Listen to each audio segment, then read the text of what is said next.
Mugis. Umum Mugis ini kami standarnya pakai yang B2. Kalau di bawahnya B2 sakit, jarem. Persa jarem nggih, tahu jarem nggih? Kalau ini kekecilan ini jarem. Tambah buram, tambah mual. Tapi kalau pakainya B2 tidak, kepala ini. Jantung, paru, sama lambung, sama umum Mugis. Ini B2. Saya bekam biasa aja, nggak pernah kayak gitu, nggak pernah diatur-atur. Silakan, nggak apa. Karena amplopnya juga biasa-biasa aja. Paling habis buat beli bensin sama beli tisu. Oke, alat bekamnya aja sudah bertahun-tahun mungkin. Terus untuk B3, kami letaknya untuk yang batuk kayak saya sekarang. B3 ini di sini di lekuan, tempatnya bawahnya jakun. Batuk. Nah, sama kanan kiri. Ini buat batuk dada, leher, sama kanan kiri, sama perut. Untuk haid, ibu-ibu, bapak, ibu-ibu yang haid perut depan tuh pakainya yang B3. Semua teksar bekamnya basah, nggak ada yang bekam kering. Semua basah, nggak ada bekam kering. Kayak laundry. Mau setrika basah apa kering kayak laundry ya? Jadi bekam itu nggak ada yang kering, semua basah. Karena dasarnya bekam itu mengeluarkan darah, tidak mengeluarkan angin. Di dasarnya itu saya ikuti aja. Karena Nabi tidak pernah bekam kering, bekamnya basah dimanapun tempatnya. Terus B4 kami pakainya di wajah, jidat ini hama. Jidat ini ada dua ya Bu Pak. Yang sudah pernah sertifikasi tahu hama dan yakut. Yakut juga pakai B4. Hama juga pakai B4, yakut pakai B4. Pelipis kalau mau dikerok pakainya B4. Kalau kecil ini tambah buram. Terus pipi ini juga B4. Saya nggak bilang bekam estetika, saya nggak bekam kecantikan enggak. Saya nggak punya itu, nggak punya bekam estetika enggak. Karena kita sudah cantik, nggak ada yang dia cantik. Kalau untuk menghindari belang-belang selesaikan nggak usah pakai kosmetik. Ini buat pipi. Terus untuk yang nggak bisa ngomong, melo atau sakit gigi ini buat rahang. U4 diameter 4. Sakit gigi, pelo, stroke, yang anehnya segini, ini buat rahang. Rahang kanan kiri sama langit-langit. U4 ini bengkok diameter 4. Orang yang sakit gigi, kalau panjenengan pakai yang samora atau pakai yang datar, buat sampai gosok tuh ya nggak hilang sakit giginya. Karena nggak pas. Kalau yang bengkok ini pas. Mau sakit giginya di mana? Ya pas, ini bengkok. U4 diameter 4. Kalau sakit giginya di sini, yang bukan di sini, nggak nyambung. Joko sebelum gedang, yang sakit gigi di sini, yang bukan di sini, nggak nyambung sama sekali. Yang bukan biar yang sakit giginya. Terus ini buat yang panjenengan suka latah membekam titik kahil sama leher kanan kiri. Mulai detik ini kalau mau ikuti teksar, jangan pakai lagi yang leher yang datar. Nanti pingsan. Pakai yang umpat, yang leher kanan kiri. Artai kiri. Ya, kanan kiri jangan pakai yang datar. Kalau panjang pakai yang datar, pasiennya pingsan, keringat dingin. Yang merasa, tolong hari ini istighfar, karena jangan menyakiti pasien, mendolimi. Pasien dibekam lehernya pingsan, keringat dingin karena pasiennya belum istirahat. Pasien muntah katanya pasiennya makannya kekenyangan. Pasiennya gak keluar darahnya minum. Tetap salah ya tukang bekam pasiennya. Jadi tukang bekam nggak pernah salah. Jadi benar terus. Di sini tukang bekam nggak pernah salah. Jadi di leher itu dengan pakai yang umpan. Kalau saya pribadi, saya nggak pernah membekam kanan kiri, nggak pernah. Saya ngambilnya di nakroh, jadi di atasnya kahil. Nakroh itu di atasnya kahil, di leher, tengah-tengah leher. Jadi saya nggak pernah ngambil di leher, saya nggak pernah ngambil di sini. Saya ngambil. Siapa yang tahu nakroh? Tak kasih hadiah ini. Siapa yang tahu nakroh? Tempatnya di mana tempatnya?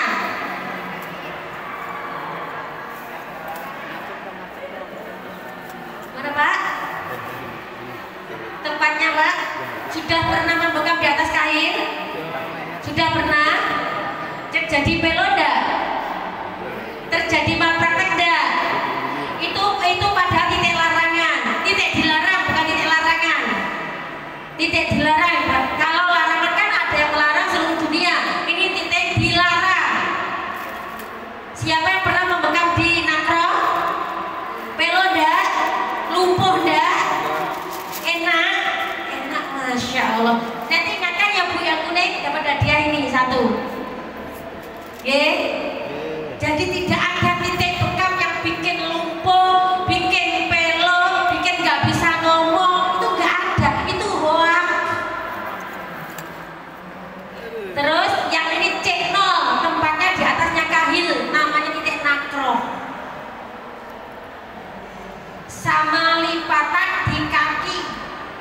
Untuk yang bapak-bapak nggak bisa silo, silo itu ya, duduk kayak gini.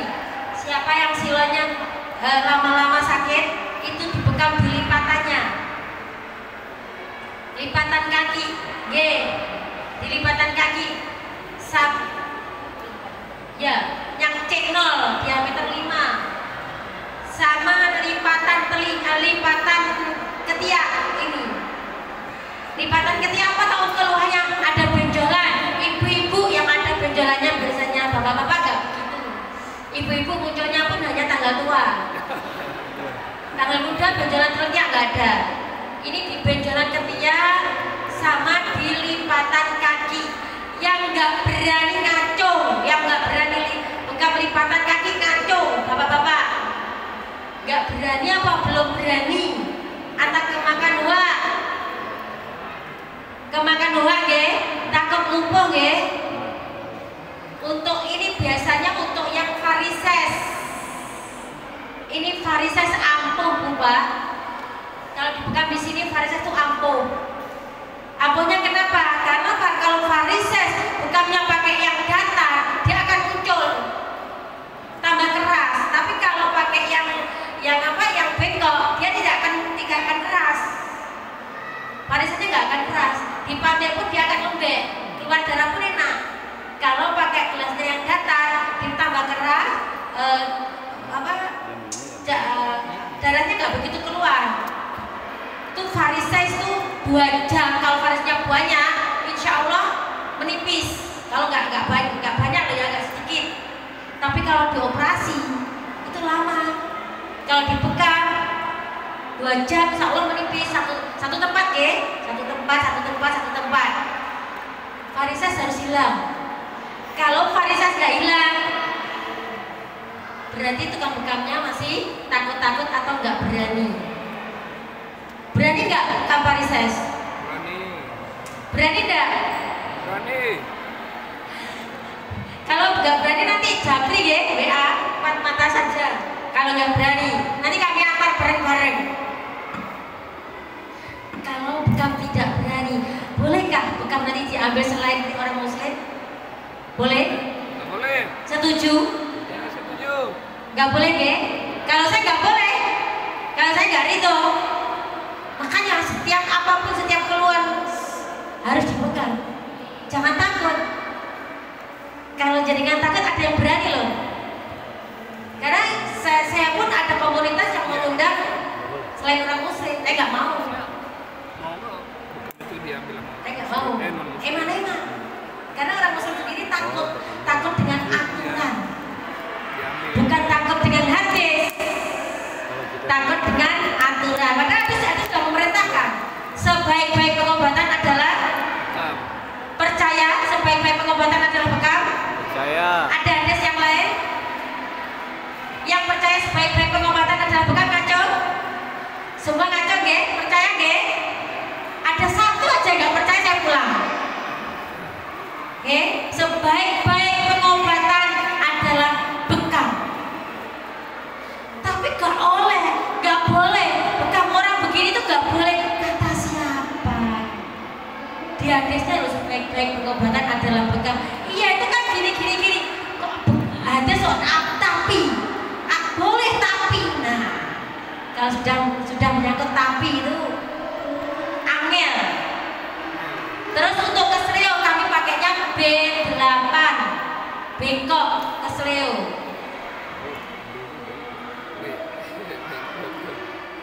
Kesleo itu ada yang B8, ada yang U5. Ini diameternya 3 sampai 3,5. Kesleo di kaki atau di tangan.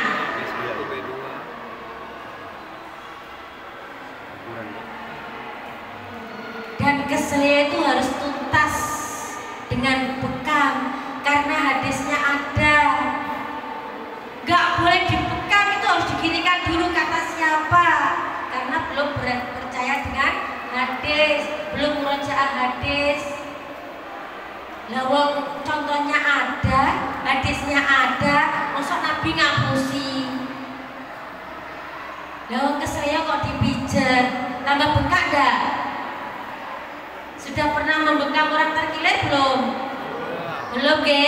Karena nggak berani, bener gak? Karena tidak murojaah hadisnya. Minimal murojaah hadis bekam itu sehari ba'da subuh 1 hadis diulang 3 kali. Sampai kita percaya dengan hadis. Percaya hadis itu selamat, Pak. Loh, Nabi aja terkilir kok dibekam. Nah, selesai kan? Nggak berani karena saya bicara kayak gini, anak saya terkilir di kaki, di tempurungnya ini mesle. Anak saya mesle, tempurungnya ini, yang nomor 3. Saya di Kediri, anak saya di Jogja. Tempurungnya ini mesle, anaknya besar gede. Jadi tak bekam 49 kali pengulangan. Yang bagian purungnya berubah, saya gerak-gerakan gini. Tak suruh jalan, nggak bisa, tetap sakit. Saya sehari semalam 49 kali pengulangan. Alhamdulillah, bismillah, Allah menurunkan penyakit, Allah pun menurunkan penyakit. Ini saya terus protes ke Allah. Bismillah sembuh sampai sekarang. Padahal itu sudah harus operasi 25 juta. Itu anak saya sendiri, Pak, bukan yang lain. Di tempurungnya sudah nyesre, bukan orang lain. Saya diuji. Anak saya juga tangannya ini, anaknya ini kesleo juga tangannya futsal, yang nomor 1 di Solo. Istrinya perawat, juga nggak boleh. Saya dibawa ke dokter, harus dibekam. Percaya dengan hadis. Kalau panjenengan sampai detik ini ada orang terkilir yang berani membekam, berarti belum pernah mengulang-ulang hadis yang terkilir. Ada yang verso hadisnya terkilir? Ada gelas jari panjenengan. Ada yang verso hadisnya terkilir, dibekam, selesai. Tukang bekam nggak tahu hadisnya innalillahi wa inna ilaihi raji'un. Berarti sampai detik ini menjenengan belum pernah murojaah. Jadi pertama beli alat bekam, kedua ngejar sertifikat, ketiga ngejar SOP, keempat bikin klinik bingung. Karena nggak boleh bekam basah, bekamnya kering. Sesuai dengan perintahnya pemerintah nggak boleh bekam basah. Akhirnya nggak jadi membekam, ganti terapi yang lain. Bener gak? Nah, sampai detik ini itu yang saya lakukan dulu. Kalau yang tahu hadisnya terkilir, monggo. Ini nanti dipatani, ada kelas jari 1 buat jenengan. Oke, untuk yang B4 B4 sudah ya. B5 kami di mata kaki kanan kiri. Untuk bab ini untuk titik bekam Pak, rahasia dari ibu-ibu. Kalau jenengan pengen, bapak-bapaknya pengen jos, itu dibekam mata kaki kan, luar dalam pakai yang B5. Pakai yang B5. Mata kaki luar dalam. Oke, posisi pasiennya duduk di kursi. Terus untuk B6 saya untuk B6 biasanya yang tungkak belakang, apa namanya? Kalau dekat sini namanya tungkak kaki. Itu juga buat bapak-bapak. Apa namanya itu? Namanya Pak? Tumit tapi yang belakang. Bukannya bawah tapi yang belakang. Itu tumit ya tumit. Itu buat bapak-bapak juga jos. Tapi biasanya nyun sewu kalau ada masalah jarang keluar darah. Jadi harus diulang-ulang.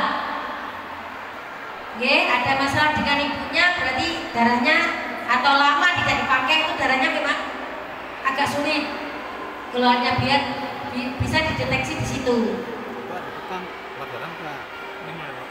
Itu terus untuk jari-jari yang sewu yang biasanya pijat itu kan kaku. Di sini pakai jari-jari. Ibu-ibu biasanya dulu ini pakai pelipis. Bener nggak? Kalau bukan pelipis pakai yang ini. Ini pakai jari-jari, Bu. Sepinter rong Cina karo dengan kita. Ini pakai jari-jari. Buat sela-selanya juga. Buat sela-sela sini, buat jari-jari ujung-ujung yang kesemutan itu loh. Yang naik sepeda motor kesemutan ini dan jari-jarinya.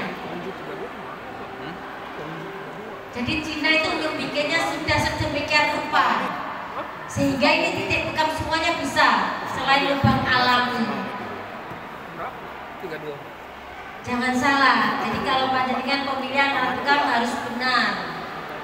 Itu menurut Tesar bukan menurut yang lain.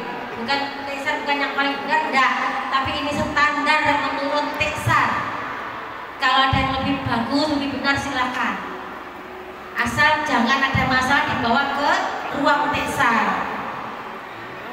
Terus standar kami pennya pakai Samurai Gold 2228. Yang mau pakai lainnya monggo. Ini hanya standar kami, tidak wajib. Bekam itu dasarnya sunnah, nggak ada yang wajib. Samurai 228 kodenya.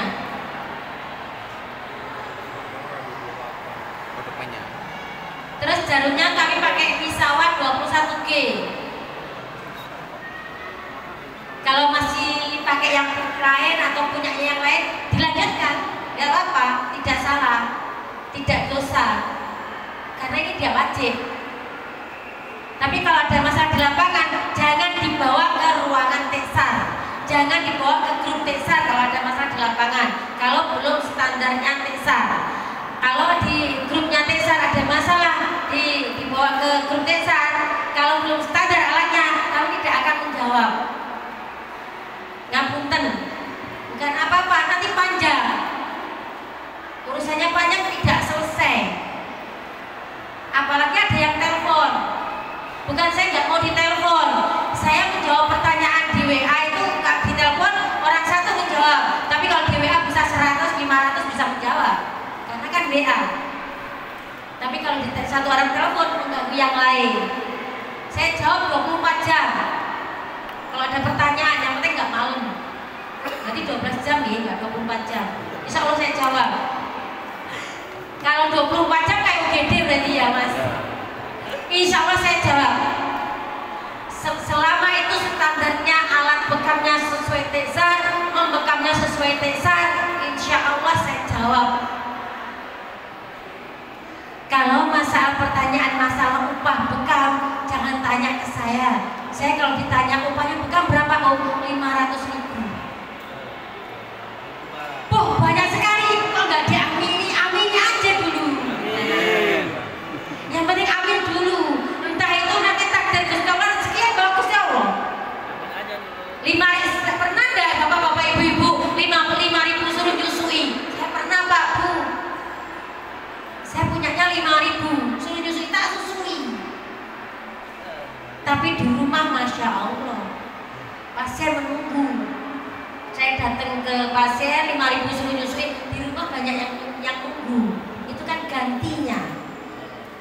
Tukang bekam itu satu, harus ditata niatnya. Aku tuh ikhlas, telek, saya nggak percaya. Saya tuh ikhlas, saya mau bekam itu ikhlas, pokoknya lillahi ta'ala. Sampai detik ini saya nggak percaya. Saya tidak percaya sampai detik ini, belum percaya tukang bekam ikhlas. Karena apa? Bahasa dibuka amplopnya, aku mau diceluk, kon moro, amplopnya 50.000. Itu istrinya diajak itu buat beli tisu, dia kurang. Ngomong aja Bu Pak, terus terang. Karena ini pengobatan sunnah, pengobatan Nabi, bukan murahan, bukan diketengkan. Udah seikhlasnya aja. Karena ikhlasnya jenengan sama kita kan beda. Kan? Jenengan saya dikasih 500.000 sudah ikhlas, saya alhamdulillah. Tapi kan jenengan mungkin belum. Nah, disitulah jangan tanya masalah upah. Terus untuk yang C lagi, C0, C6, C5 ini untuk telapak tangan. Siapa yang belum berani membekam telapak tangan, telapak kaki? Nanti dipraktekkan di sini bagian luhur, praktek tempat-tempat radikal, titik-titik yang dilarang, bukan terlarang ya. Kalau titik terlarang itu saya ikut nggak membekam, tapi dilarang itu ada salah satu organisasi yang melarangnya. Tapi ternyata setelah saya kejar, di situ lumpuh. Orang mana? Orang Lampung. Saya 3 kali ke Lampung nggak ada masalah.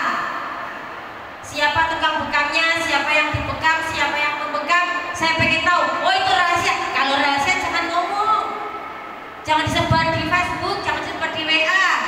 Nanti tambah takut. Itu titik itu nggak boleh, itu bikin pelo, bikin nggak bisa ngomong, bikin nggak ingat kata siapa. Itu hoak.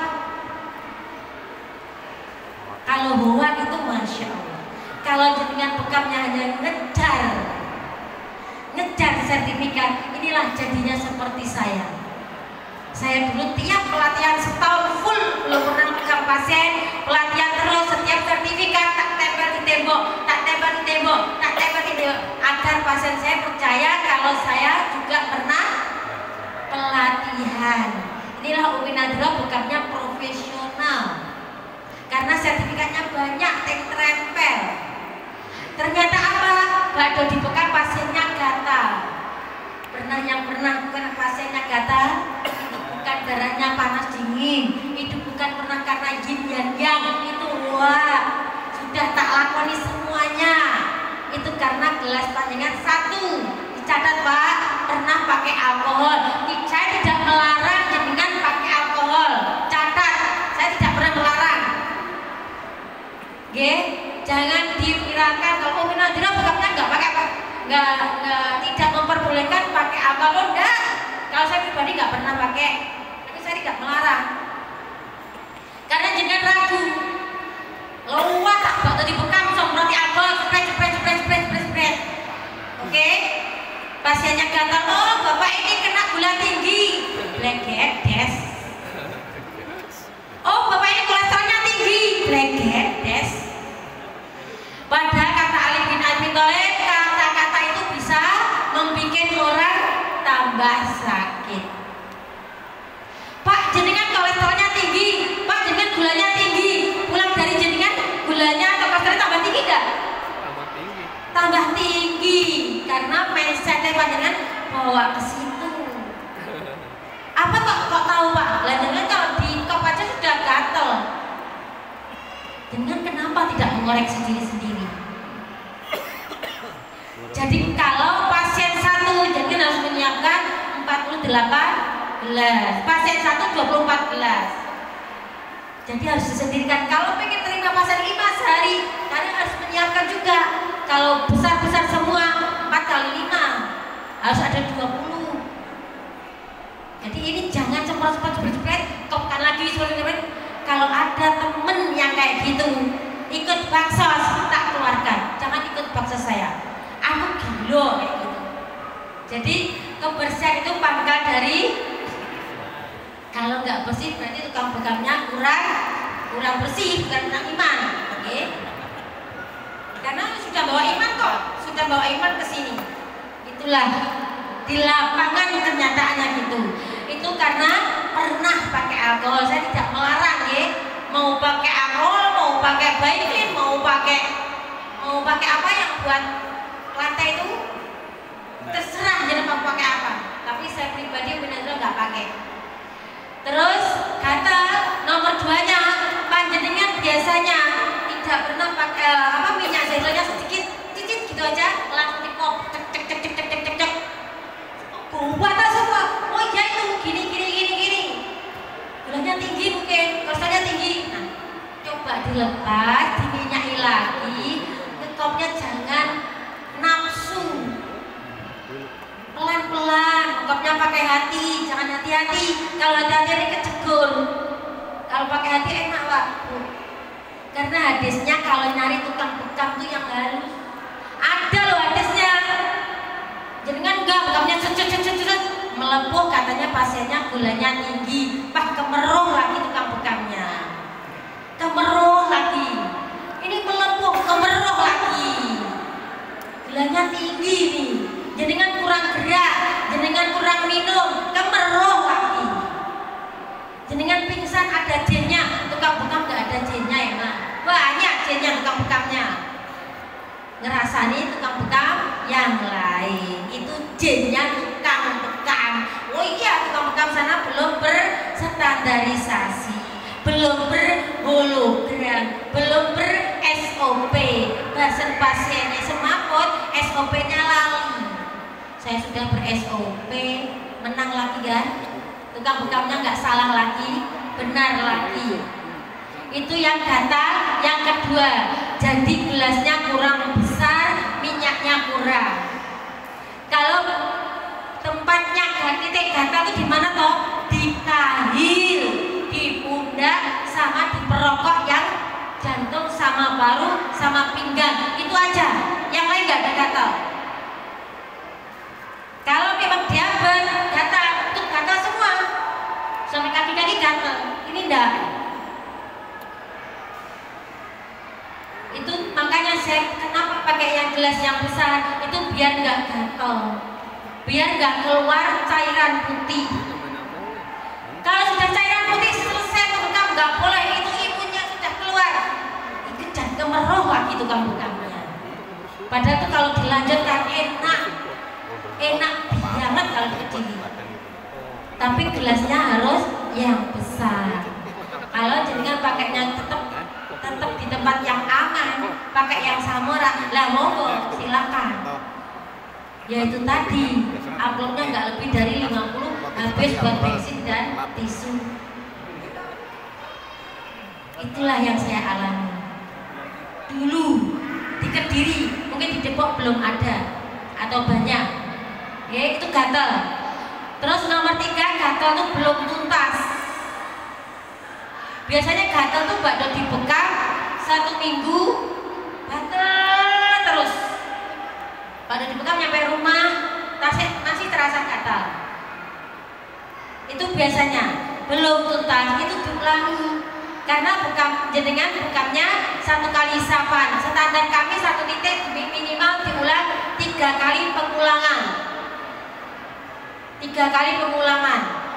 Maksimal sepantang pulang sebelum ambiar. Kalau di titik 1 itu.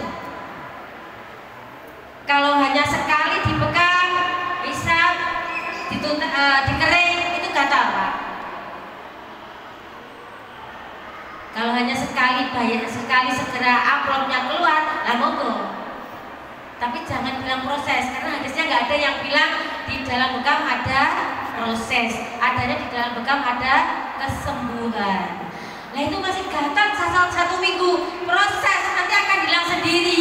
Cari sopo, ya tambah gatal. Ya suruh belikan istrinya, suruh belikan bedak, suruh beli bedak, kerja lagi. Kon bedai, ayo kita profesional, gentle, datangi ke rumahnya dibekam lagi, biar nggak gatal. Kalau gatal itu namanya belum tuntas, yaitu gatal. Nomor 2 melepuh atau blister. Siapa yang pernah membekam blister? Membekam pasien blister? Pernah? Di titik mana, Bu? Kahil. Karena yang blister itu selain di kahil sama pundak itu jarang. Kalau ada yang di sekujur tubuh, adanya yang di gogel. Selain di gogel tidak ada. Sama yang orang Makassar yang hoak. Orang Makassar katanya teksar, pembekam teksar, muridnya Umi Nadira, membekamnya melepuh semua. Orang Makassar bilang. Trainer nasional juga bilang. Tak WA, saya telepon nggak diangkat, tak WA. Bisa nggak merubah bahasa ini? Saya bilang gitu. Ternyata dia minta maaf, tapi minta maaf sendiri. Antum itu trainer nasional bilang kayak gini, nggak pas, adabnya dulu. Saya bilang gitu. Jadi kalau orang kena blister itu biasanya kahil sama pundak, itu aja. Karena di kahil itu harusnya pakainya yang B1. Kalau tetap masih B1 tetap kena blister, itu berarti pompanya jenengan yang kurang, cuma 1,5. Justru diulangi lagi 3-7 pakai selang. Kalau cuma 1,5 dia blister karena keras, harus dilanjutkan lagi sampai 7 atau 9, tapi dengan ke top ini pakai selang. Kalau cuma 1,5 pasti blister karena keras. Itu kalau blister, jadi gelasnya harus besar, harus pakai B1. Dan blister itu bisa ditebak. Oh ini mau kena blister, oh ini mau pingsan, itu bisa ditebak, sudah bisa kelihatan. Bisa dilihat dari cara membekamnya, bukan kulitnya pasien yang sensitif. Oh pasiennya ini kulitnya sensitif, yang sensitif itu tukang bekamnya, bukan kulitnya pasien. Karena tukang bekamnya tidak pernah merasa tahu bagaimana sih gayanya pasien. Kalau di kop itu sudah gerak gini, tapi lanjut aja. Kadang udah gerak gini, sakit Pak, itu sakit, jangan ditanya. Kalau udah gerak itu dilepas, itu kesakitan. Apalagi sudah neklar kayak gini, itu sudah sakit. Nah, tanda-tanda blister sudah kelihatan. Jangan diulangi lagi. Itu harus tobat dan minta maaf. Oh, Bapak ini kulitnya, saya mau bekam selama 20 tahun nggak pernah blister. Bekam Bapak ini mau kena blister. Itu Bapak kulitnya sensitif. Harus diapakan? Emang harus dibaluri terus tiap hari? Nggak juga. Mungkin gelasnya tukang bekam mau ganti. Karetnya sudah jamuran. Malu-maluin. Kalau karetnya sudah jamuran harusnya berganti. Sudah, kalau dilepas sudah bilangnya cik gitu. Benar gak? Gelasnya sudah bilang, sudah nyanyi cik gitu, sudah karetnya sudah jamuran Pak. Malu Pak. Nabi Muhammad gak tersenyum itu Pak. Katanya pengen berjuang di pengobatan sunnah. Alat bekamnya apa adanya. Disemprot alkohol bisa, ambunnya anyir bisa. Innalillahi wa inna ilaihi raji'un. Kalau dibuat bekam nempel lepas-lepas. Pasien jangan gerak-gerak dong, nanti gelasnya lepas. Ngapain? Biarin. Justru di teksar itu bekamnya pasien gerakan. Berdiri, ruko, berdiri, disujudkan. Kalau pas ada yang ini kecepit, pinggang kecepit itu harus ruko, sujud, berdiri gitu. Kalau dia masih nggak ada progres, itu yang melepuh ya, berarti kurang. Kalau sudah terjadi melepuh, dilepas, dipatek dengan pen miring. Tapi jangan dikop lagi, dipakai dipecahkan, disemprot zaitun, dipakai terus dipecahkan, jangan dikop lagi. Terus amplopnya dikembalikan. Yang terakhir, amplopnya dikembalikan. Jangan menerima amplop pasien yang kena blister. Oke? Setuju? Karena Nabi Muhammad tidak tersenyum menerima amplop yang pasiennya malpraktek. Karena di dalam bekam ada kesembuhan, bukan proses. Malu-maluin tukang bekam, bekamnya blister. Apalagi tukang bekam bapak-bapak kaosnya putih, nyampe rumah ternyata loh Pak, kaosnya kok kena darah. Ya kan? Itu biasanya pasiennya jenengan duduk, bekamkan tidur, bekamnya selesai berdiri kaosan. Pulang pasiennya, nyampe rumah kaosnya bekam titik-titik darah. Kalau dengan pasiennya duduk itu tidak akan terjadi. Jenengan kebiasaan senyamannya pasien, bener gak? Kalau jenengan dokter diatur kayak gitu mau enggak? Nggak mau, kita ganti dong atur. Ini pengobatan utama loh. Kalau yang pertama mestinya ada yang kedua, mau nggak Bu jadi yang kedua? Nggak mau ibu-ibu.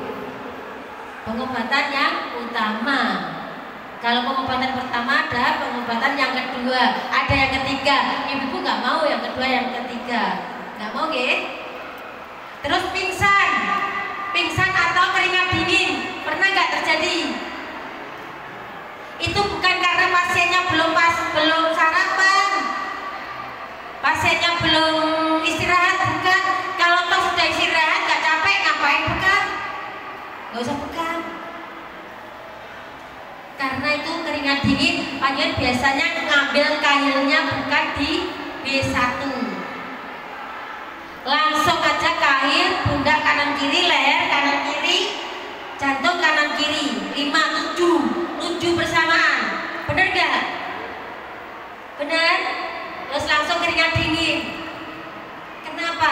Alasannya jenengan ini titik sunnah. Oke, saya setuju ini titik sunnah. Tapi kalau keringat dingin pingsan, sunnahnya masuk enggak? Boleh enggak? Boleh. Enggak bisa masuk. Tanya dong, keluhannya apa? Saya pusing, ambil pusingnya dulu. Jangan latah jadi tukang bekam. Kalau latah, nanti kalau ada masalah, apa sih andalan jenengan? Sesuai dengan SOP. Saya sudah berstandarisasi. Ampun. Kalau tukang bekam sudah kayak gitu, sudah nggak mau dieyel lagi, karena sudah ngeyel duluan. Monggo pertanyaan dibuka karena waktunya nanti nggak cukup. Sudah jam 11 kurang 7 menit, pertanyaan 1 jam. Duhur jam berapa duhur? 12 lewat. Jam 12. Berapa? 12 lewat. 12.20. Pertanyaan sekarang dimulai, monggo. Biar cukup nanti waktunya. Pertanyaannya jangan yang berat-berat ya, yang ringan-ringan aja. Kalau yang sulit-sulit nanti 4 mata. Tes 1, 2, 3. Nah, ini sebelum pertanyaan inti kita mulai, ya.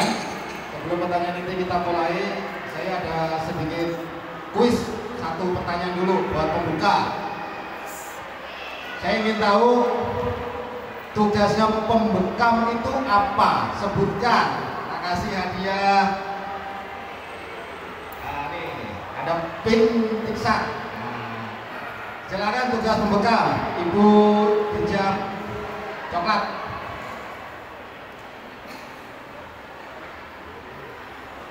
Ya, habis ini saya turun gunung. Membuang darah kotor. Ada 3, sebutkan harus lengkap. Tugas pembekam. Ayo, ganti Ibu hijab kuning. Coba. Ada 3 tugas pembekam. Al-Hajam. Sebaik-baik hambaku adalah Al-Hajam. Al-Hajam itu seorang pembekam. Kenapa kok dibilang baik? Ada 3 jawaban. Apakah itu What is that? Apa kui? 1. Mengeluarkan darah kotor. Yeah. 2. Meringankan otot kaku. 3. Mempertajam. 2 apa bu?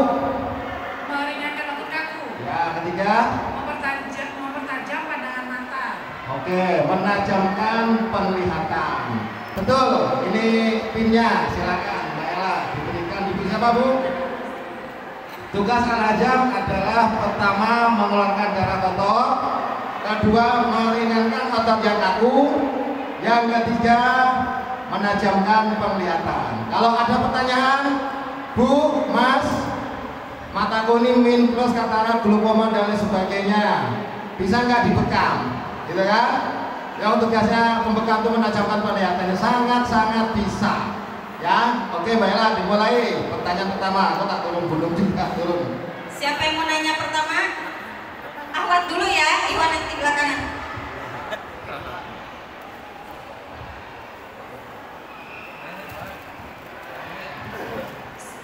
Assalamualaikum warahmatullahi wabarakatuh. Saya dengan Ibu Maisa dari Cipete, Jakarta Selatan. Ya, pertanyaan saya, kalau ada pasien yang dia tuli dari lahir, nah itu apakah bisa dibekam? Terus titik bekamnya di mana? Terus berapa dalam proses bekamnya itu berapa kali, berapa hari atau tahapannya bagaimana gitu sampai ada perubahan si pasien apakah bisa mendengar atau tidak? Itu. Assalamualaikum warahmatullahi wabarakatuh. Terima kasih. Satu pertanyaan, satu lagi ibu-ibu ya, dia. Satu lagi Mbak Ella, ibu-ibunya satu lagi. Habis itu apa? Disiapkan pertanyaannya. Bismillahirrahmanirrahim. Diri jawab apa bu? Lagi masuk ini Metro TV, nggak apa-apa. Bismillahirrahmanirrahim. Assalamualaikum warahmatullahi wabarakatuh. Perkenalkan saya Mariam, Pak. Sebenarnya saya punya 9 pertanyaan ini udah nyiapin dari rumah. Masya Allah, banyak amat ya. Dibacain bu, dibacain. Mau saya bacain semua atau gimana? Bacain semuanya nggak apa-apa, bacain aja semuanya. Siapa tahu pertanyaannya sama dengan yang lain, nggak perlu nanya. Baik. Untuk pertanyaan pertama, ini sebenarnya untuk pribadi yang pertanyaan pertama. Bagaimana mengatasi rasa perih ketika mau ditusuk? Soalnya kalau saya pribadi, saya tuh merasa perih di bagian kahil, walaupun udah dikop lama masih ngerasa perih gitu. Terus yang pertanyaan kedua, saya pernah membekam pasien itu darahnya enggak keluar sedikit banget, cuma titik-titik, padahal udah saya coba topung sekitar 30 menit tapi belum keluarnya hanya secuil gitu. Lalu yang ketiga, cairan apa yang keluar ketika ditusuk warnanya bening dan apakah yang harus dilakukan? Ini waktu itu saya ketemu pasien yang kakinya bengkak, jadi yang keluar bukan darah, malah cairan bening. Cairan bening. Dan waktu itu saya stop, nggak saya lanjutkan. Lanjutkan bu. Pertanyaan seperti program ini pemerintah kita lanjutkan.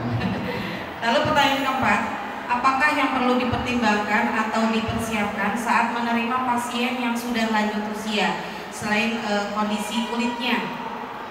Pertanyaan kelima, lalu pasien yang seperti apakah yang memerlukan terapi 2 minggu sekali dan apakah yang penyakitnya kronis saja atau yang sekedar ingin terapi itu, misalnya kayak program hamil atau penyembuhan kista semacam itu ya. Lalu berikutnya pertanyaan ke-6, bagaimanakah mengatasi pasien yang sangat gelian? Saya jawab Bapak tuh. Oh, yang gelian itu. Kalau pasiennya masih hidup, kalau mati mungkin nggak gelian. Ya, jadi setiap ditusuk tuh gerak-gerak gitu. Ya. Jadi kan mau nusuknya kan saya. Susah, susah. Betul. Jadi sedangkan saya pribadi tidak punya alat yang waktu itu Bapak sebut itu. Dan pertanyaan ke-7, bagaimana Ibu cara menjelaskan secara sederhana kenapa darah ada yang keluarnya sedikit dan ada yang banyak? Terus pertanyaan ke-8, kop yang tadi yang Ibu jelaskan, kalau saya kemarin-kemarin itu menggunakan kop itu sesuai dengan badan pasien. Kalau misalnya badan pasiennya besar gitu, saya pakai kop yang besar gitu. Jadi kalau pakai yang kurus, pakai yang agak kecil gitu. Terus lalu yang terakhir, tadi yang Umi bilang mengulang-ulang gatal itu. Jadi maksudnya apakah saat itu juga atau ketika dia masih berkelanjutan terus gatalnya gitu? Baik, mungkin itu saja pertanyaan sudah saya siapkan. Terima kasih. Assalamualaikum warahmatullahi wabarakatuh. Monggo dijawab tadi pertanyaan pertama. Kalau punya pasien yang tunarungu ya? Tuli dari lahir. Rungu dari lahir? Ya. Dari lahir. Ini tambahan juga ya teman-teman ya. Minimal usia berapa sih dalam iksan itu yang boleh dibekam? Maksimal berapa? Sudah jelaskan Umi belum lagi? Belum, minimal berapa? Hah? Minimal berapa tahun? Berapa Bu? 19? 19 tahun tanggal lahir saya Bu. Kok Ibu tahu? Berapa Bu?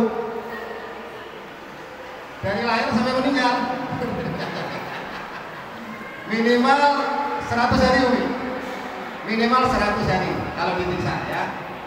100 hari boleh dibekam. Maksimal sebelum meninggal, ya, maksimal sebelum meninggal. Jadi nggak ada batasan usia ya. Maksimal sebelum meninggal, ya. Tapi kalau nanti punya kasus bekam usia 80-90, biasanya apa kasusnya? Kulitnya ngikut semuanya kalau ditarik, ya betul nggak? Nah itu caranya gimana? Nah itu kan, nah nanti tanya-tanya di grup ya. Insya Allah banyak teman-teman saya sudah punya pengalaman di situ, ya. Itu ya.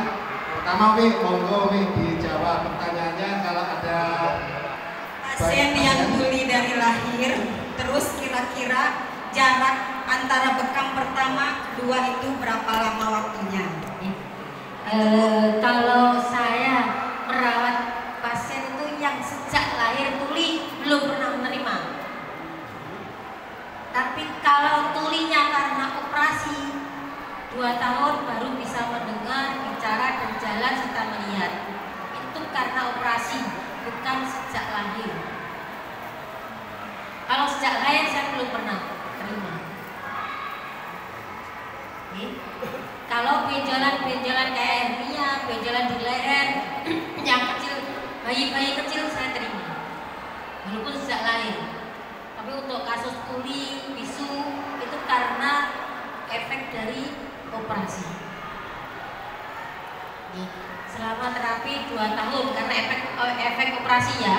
Efek operasi itu lumpuh, buta, telinganya nggak dengar, nggak bisa ngomong, nggak bisa jalan. Itu 2 tahun seminggu sekali.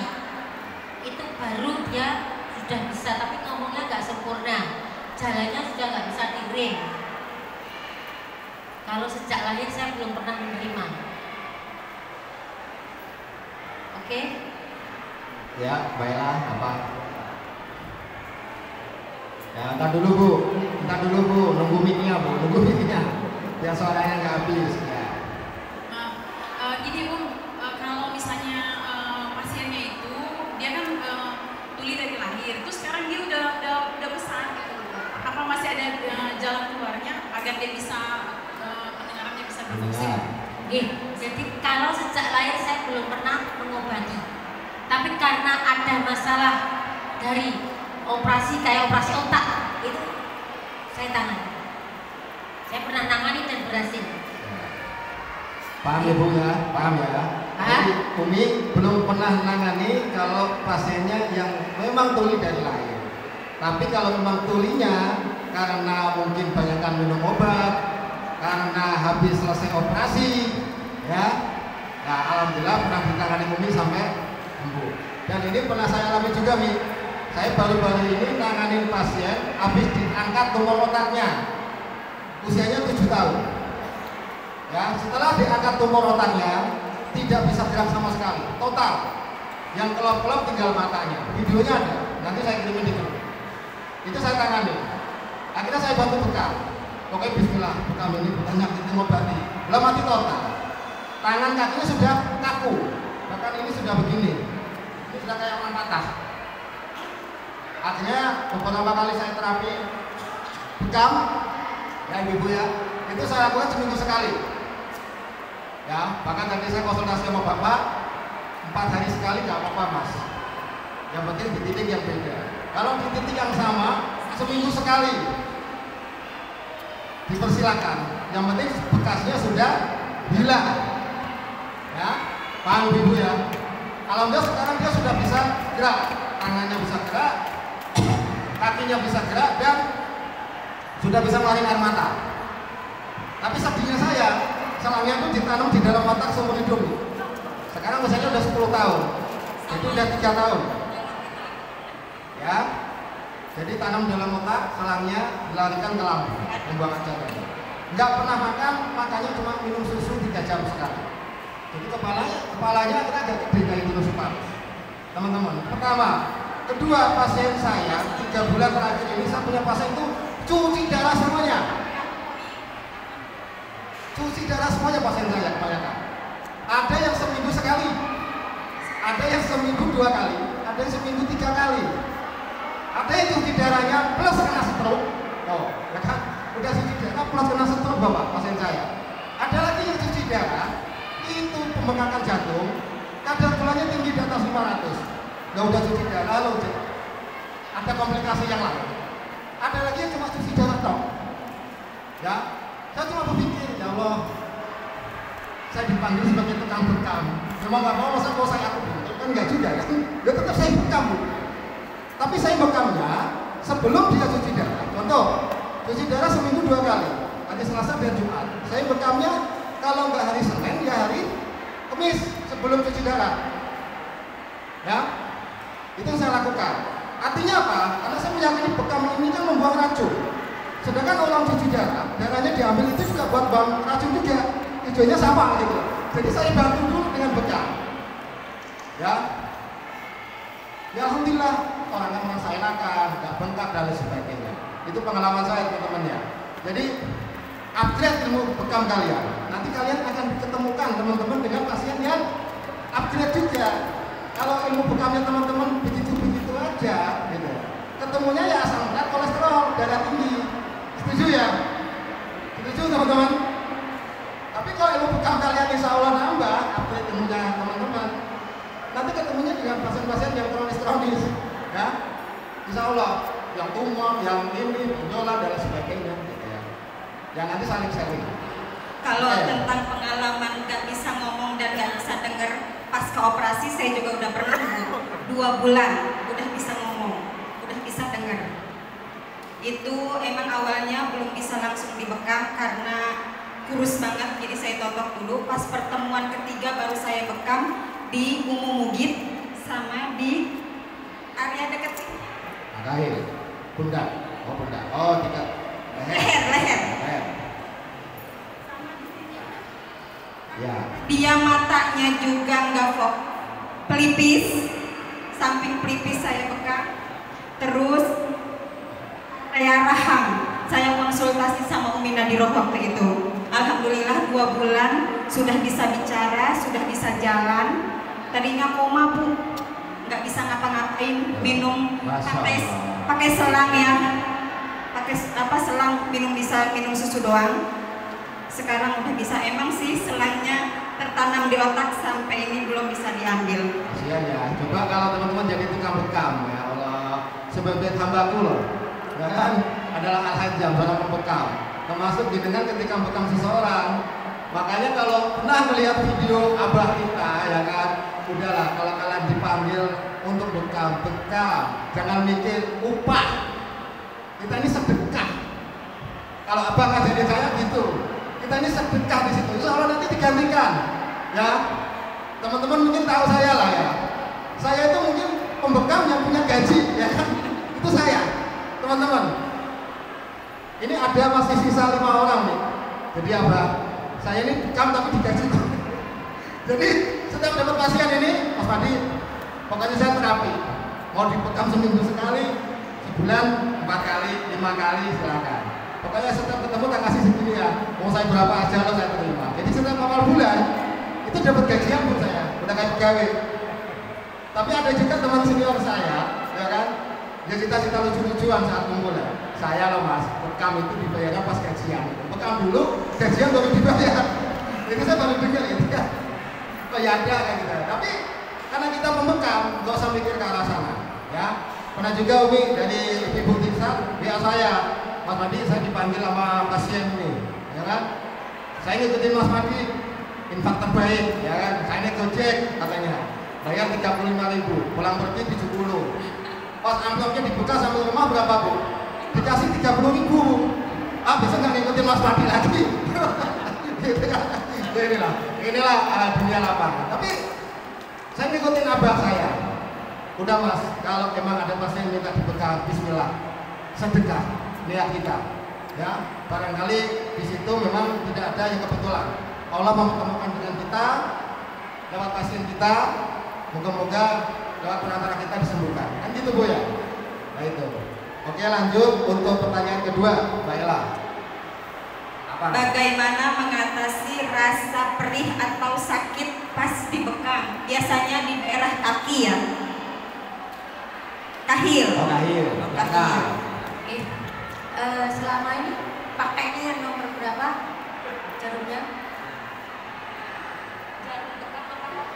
Jarum bekamnya nomor berapa Bu? Pakai apa? Misawa. Terus pennya pakai yang 228 juga, Samora.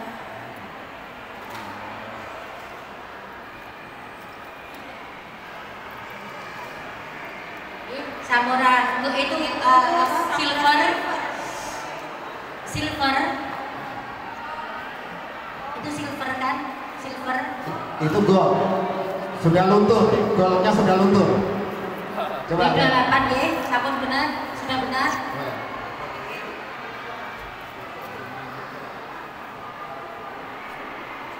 Gol. Ya ini Samora Gold, cuma memang sudah berubah warna jadi baja hitam.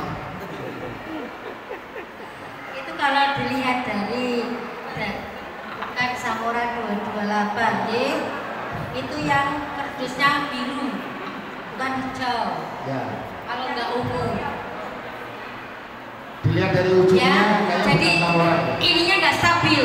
Cedik-cediknya sudah nggak, bukan sudah, ini memang cedik-cediknya nggak stabil. Itu sakit banget itu. Ya, 5 menit. Kalau pengen nggak sakit, di kahil itu 5 menit ke kopnya, pakai B1.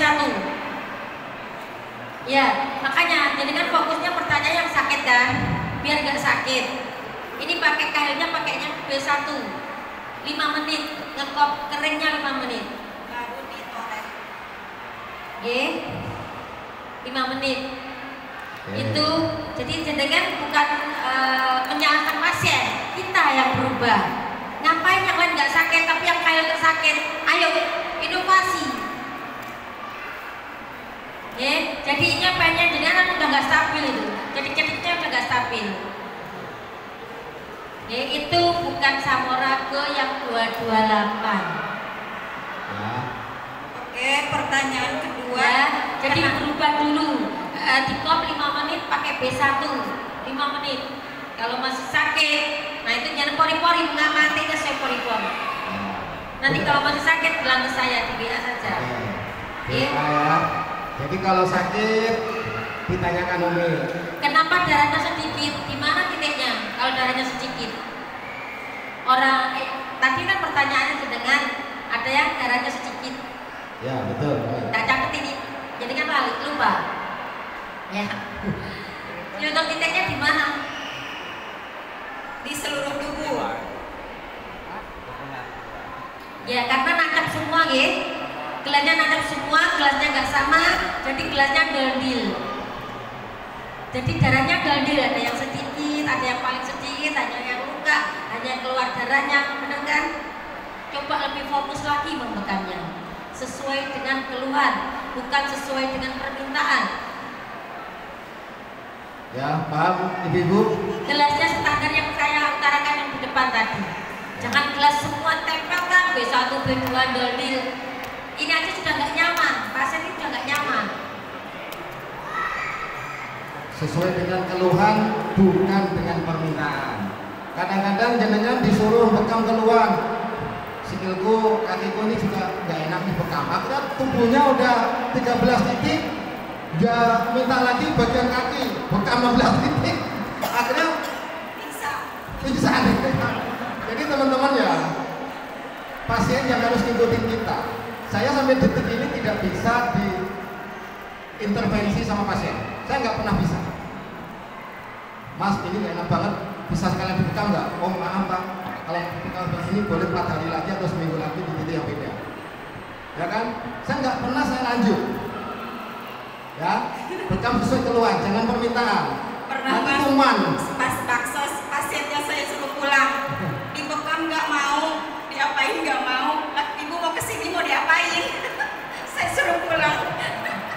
Gitu ya. Oke, pertanyaan lanjut lagi. Terus cairan kuning ya di kaki. Putih. Ketika kaki bengkak, dibekam, Ya, buat Itu cairan yang ini. keluar cairan, betul. Harus diulangi lagi, karena kalau enggak nyampe rumah pun dia cairan itu akan keluar lagi. Harus ditugaskan, jadi kan pakai yang bengkok aja, biar gak sobek kakinya. Pakai yang bengkok, gelasnya pakai yang cek 0, yang bengkak itu. Ya, Karena pakai yang kalau cekung. lama-lama, Pakai yang cekung. banyak dengan kalau nggak pakai yang bengkok nanti sobek. Di pantai itu akan sobek. Ya. Oke. Oke, apalagi tadi? apakah yang perlu disiapkan untuk pasien lanjut usia? Lanjut usia itu usia berapa? Contohnya 70 tahun, 70 tahun. yang disiapkan itu hanya niat saja, karena kita butuh kesabaran. Dia nggak sakit asal kita bekamnya mantiknya sesuai dengan alur keriputnya. Dia nggak sakit asal gelasnya juga sesuai dengan apa yang saya katakan tadi. B1 tempatnya di situ, B2 tempatnya di situ. Itu sudah standar. Kalau panjenengan takut menyakiti, jangan bekamnya sesuai dengan toa. Ngapain panjenengan mantik selalu toa? Ini gak wajib, juga gak ada hadisnya, juga gak sunnah. Iya, jadi ibu saya usia 90, 90, gulanya 700. Ibu saya sendiri, keriput banget. Ini manteknya teman-teman tuh sesuai dengan keriputnya, gak masalah, gak sobek. Nanti diajarin sama apa ya? Gak masalah. Cara ngeliat pori-pori. Itu hanya kawat dan apa? Ketakutan saja. Ketakutan jenengan. Jadi mantiknya itu sesuai keriputnya, nggak masalah itu. Ya. Apa toh keluhan orang sepuh itu paling lemes itu aja, kesemutan itu udah, nggak ada keluhan yang lain. Masa susah? Nggak ada, orang sepuh usia 90 susah nggak ada. Pusing juga jarang kalau usia segitu. Sudah dikurangi lah sama Allah pusingnya. Gitu, apa lagi tadi? Geli. Geli. Penyakit apa yang memerlukan dibekam minimal 2 minggu sekali? Penyakit, ini saya nggak bilang penyakit. Penyakit itu di medis. Keluhan. Oke? Panjenengan punya penyakit kolesterol. Setiap hari pundaknya keju, bolehkah dibekam? Boleh. Berani? Ya nggak berani pulang. Itu aja. Saya punya penyakit diabetes, setiap hari kesemutan, bolehkah dibekam? Boleh. Ya nggak berani pulang aja, nggak usah jadi tukang bekam, jadi tukang maido, oke? Barang nggak boleh jadi penyakit apa saja yang dibekam 2 minggu. Bekam itu sehari 3 kali boleh. Jadi ngapain disuruh minum obat? Bu, Pak, obat ini diminum sehari pagi, siang, sore, bener gak? Kalau nggak ada perubahan hubungi saya lagi, bener gak? Beranikah bekam begitu, bilang begitu? Gak berani karena takut darahnya habis. Emang kita vampir, bukan vampir, kita bukan bekam. Orang kalau sudah pusing, sakit gigi, sekali jenengan bekam, nanti sore kabel lagi, datangi lagi, bayaran lagi. nggak berani saya. Apalagi bekam kepala, beraninya 1 tahun 2 kali, bener nggak? Nggak ada hadisnya. Nabi waktu ihram kepalanya sakit dibekam, berarti kan sewaktu-waktu. Bahasanya kan gitu. Hadisnya juga bekam pada waktu darah bergejolak. Bergejolak itu jam 1 malam. Tetangganya yang kalau bikin soto baunya sotonya ke kita. Waktu itu sakit kepala, berani nggak membekam? Jam 1 malam hari Rabu, berani nggak? Berani bener? Hari Rabu loh, berani bener? Beranilah. Hadisnya darah bergejolak. Iman 500.000 jam 1 malam. Masya Allah. Kali sebulan berapa Bu? Jadi bekam itu sehari 3 kali boleh. Makanya kalau desa itu bikinnya 1 rumah 1 pembekam. Kalau istrinya 2 rumah 2 pembekam. Amin. 3 lah. Jadi begitulah bekam. Kalau panjenengan nanti dihindari, bekam kepala itu harusnya 1 tahun 2 kali. Innalillahi wa inna ilaihi raji'un. Golek pahala kok angel tipe to ya. Golek ganjaran angel. Orang haid nggak boleh dibekam, orang haid nggak boleh membekam. Golek ganjaran angel pokoknya. Ribet pokoknya. Oke, berani membekam sehari 3 kali. Kalau belum berani nanti japri. Tak anter, masih tak anter lewat WA. Kalau kata orang Jawa wani-wani angas nih. Hari ini berani. Berani. Matanya tapi Terus kosong. apalagi pasien gelian. Pasien geli. Maksudnya geli itu gimana? Setiap dipegang jadi susah dibekam. Nggak bisa dibekam. Berarti yang dibekam kasih tanya aja. Kalau yang dibekam, kalau yang sakit pinggang, bekam pinggangnya. Kalau geli ya sudah, biarin biar geli dulu. Nggak usah dibekam aja, karena kan gelian. Nggak selesai nanti nggak selesai. Terus apa lagi tadi pertanyaannya? Habis nanti. Cara menjelaskan sederhana kenapa darah keluarnya sedikit atau banyak. Cara menjelaskan ke pasien ya.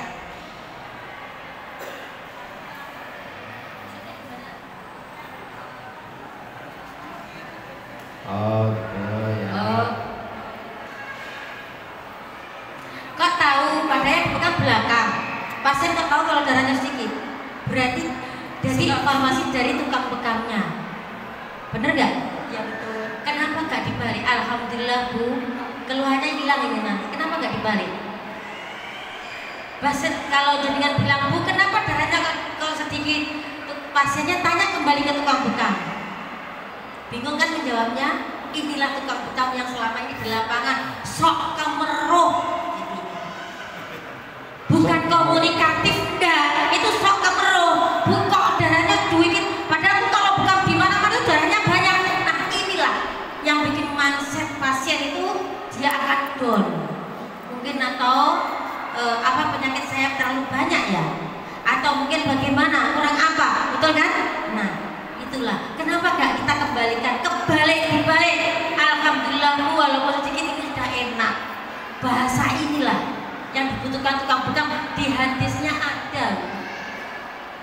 Ali bin Abi Thalib didawuh jangan bicara kalau kita ngomong itu jangan membuat pasien itu tambah sakit. Gak boleh. Alhamdulillah Bu, walaupun angin semua ini yang keluar, nanti keluhan jenengan hilang. Doa nggak ini? Tapi kalau jenengan bilangnya apa tuh Bu? Darah muka rambut tuh kabeh, raiso itu banyak kayak pasien-pasien yang lain. Muncullah pertanyaan lagi, muncullah jawaban yang berandai-andai, mengakal-ngakal. Bener gak? Banyak bingung. Pertanyaan itu dibawa ke sini. Kalau pertanyaan dibawa selain desa, mungkin ada artinya karena yang bisa mendiagnosa darah. Oh itu mungkin kurang gini. Oke lah, kalau ada bisa yang menjawab. Kalau saya nggak bisa menjawab. Kalau jawaban saya tidak sesuai dengan pasien akan menambah terpuruk pasien. Oke? Kesembuhan ada 3. Tahu nggak? Kesembuhan ada 3, tahu nggak? Apa? Bekam? Apa? Madu? Apa? Bangke. Panas. Bangke. Si panas. Bekam, madu, dan ke. Jadi kalau mungkin beliaunya kurang sehat, itu diminumi madu, bukan dimadu. Bu, Tambah nggak sehat. wah ini darahnya kurang banyak, ini kurang minum, kemeruh lagi tukang bekamnya. Minum madu ya Bu, insya Allah nanti akan sembuh. Karena kesembuhan memang ada 3, hadisnya gitu kok. Ada lagi pertanyaan? Monggo. Kop disesuaikan dengan badan Iya, nanti habis waktunya. Nah, Nggak cukup. kita ganti Iwan. Iwan ya. Ya, Iwan satu pertanyaan. Setelah ini Abah nanti akan mengajarkan. Nanti Ibu nanyanya sambil praktek ya. Sambil praktek, sejalan dengan praktek sambil nanya ya. Ini untuk Iwan. Habis ini Abah nanti ngajarkan bagaimana cara menentukan pori-pori ya. Nah ya, Iwan silakan satu pertanyaan. Mas siapa Mas? Nanti pertanyaannya kalau satu hari ini nggak selesai, kita ada WhatsApp grup. Tanya di grup ya. Baik, Ya, silakan. saya Muhammad Iqbal dari Oke. Bogor, Kemang. Ya. Izin bertanya Umi terkait pantikan. Saya itu masih pemula, tapi beranikan untuk praktek pisah di beberapa orang. Itu selalu saja pantikan kedua dan ketiga terasa sakit. Padahal sudah pakai jarum yang sesuai, penanya juga. Dan kalau pertama nggak aman, alhamdulillah. Pasti yang kedua ketiga itu selalu sakit. Bahkan saya coba sendiri. Di kaki saya bener kedua ketiga itu cukup kerasa. Nah saya pikir lah gimana jadinya kalau 40 pantikan, kalau 10 pantikan 3 aja udah kerasa banget. Itu yang pertama. Kemudian yang kedua, adakah testimoni dari Umi sendiri terkait mata minus? Kalau bekam menjanjikan kesembuhan, ada nggak kasus yang dibekam benar-benar langsung turun atau bahkan sembuh mata minus? Saya kira Pengalaman ketika anak saya minus Mas. Pengalaman ketika anak saya minus, jadi sama di OTEM, bukan sembuh total Mas, tapi tidak naik, tidak berkurang. Ya kacamata tidak akan naik, jadi min 0, tetap 0, karena nggak rutin, tapi tetap kalau nggak ada OTEM, kitolok daun bunga kitolok itu Mas, besok tahu? Kitolok. Jadi kalau mau dengan minus itu di halaman mestinya ada. Kalau di rumah saya mesti ada, karena ada penderitanya. Tapi sakit. Itu.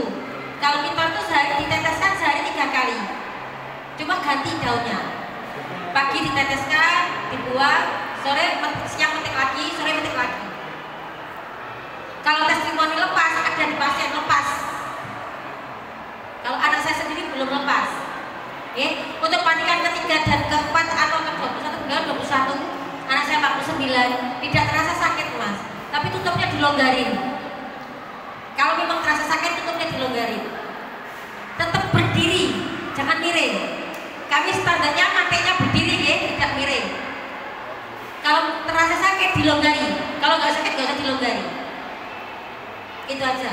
Terus minyaknya Mak, minyaknya zaitun jangan berkurang. Kalau berkurang akan mencolot-mencolot manteknya. Kelihatan Mas, kalau manteknya mencolot-mencolot gini berarti apa? Minyaknya kurang, minyak zaitunnya kurang. Atau mungkin pakai minyak zaitun yang wangi itu juga mencolot-mencolot Mas manteknya. Gak bisa gak bisa halus manteknya dan membekas nanti Mas. Kalau enggak nanti membekas, bekasnya yang kedua ketiga masih membekas. Sudah pakai Bisama Mas Iqbal? Alhamdulillah.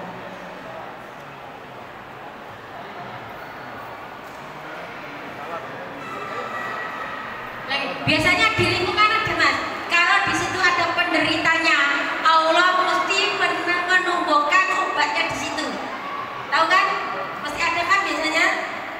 Kan sudah tahu kan namanya gini? Karena obatnya tidak akan jauh dari kita. Betul. Ya, satu pertanyaan Ibu. Ini emak-emak nih emang. Bapak-bapak. Besek mulu mama. Satu pertanyaan ya. Habis ini Abah akan mempraktekkan ya sebelum kita istirahat isoma, mempraktekkan sekaligus Assalamualaikum. melihat pori-pori ya. Saya mau bertanya, saya ada pasien, saya bekam, alat bekamnya sih bersih. Pas pasien juga nggak luka, tapi pas saya bekam itu keluar belatung satu. Nah yang saya pertanyakan, ini orangnya kan mau bekam lagi takut nih. Jadi saya sendiri juga agak sedikit takut untuk bekamin lagi gitu. Apa sarannya gimana nih untuk yang dibekam keluar belatung? Belatungnya di mana? Di tangan. Nggak ada luka? Nggak ada luka. Sama sekali nggak ada luka? Nggak ada luka. Oke. Terus setelah badan dibekam, belatungnya kemana larinya? Larinya ya ini ke arah atas itu. Belatungnya jadi di darah itu lari ke atas. Ya, itu terus dibuang atau diapakan? Ya saya buang. Terus dilanjutkan bekamnya lagi apa enggak? Saya lanjutin belakang lagi, tapi nggak keluar. Keluhannya pasien apa? Keluhannya tangannya sih nggak bisa diangkat. Pasti ini bisa diangkat. Cuma ya itu nih ketakutannya saya kok keluar belatung. Itu aja nih. Terima kasih. Assalamualaikum warahmatullahi wabarakatuh. Waalaikumsalam. Yang biasanya keluar kayak gitu tuh biasanya HIV. Terus apa?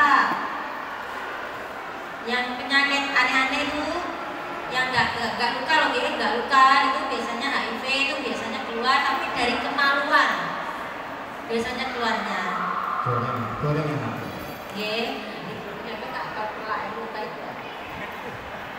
Biasanya gitu. Jadi panjenengan kalau ada kayak gitu lagi, coba yang keluar belatungnya tadi dibekam lagi. Kemungkinan itu bukan belatung, hanya mungkin darah yang warnanya putih itu modelnya memanjang. Ada kan pernah mendapatkan nggak pasien yang darahnya itu warnanya kayak pelangi, hijau, kuning, merah? Belum pernah mendapat ya? Semoga segera. Nggak apa-apa itu, nggak apa-apa karena gen itu merasuk dalam darah.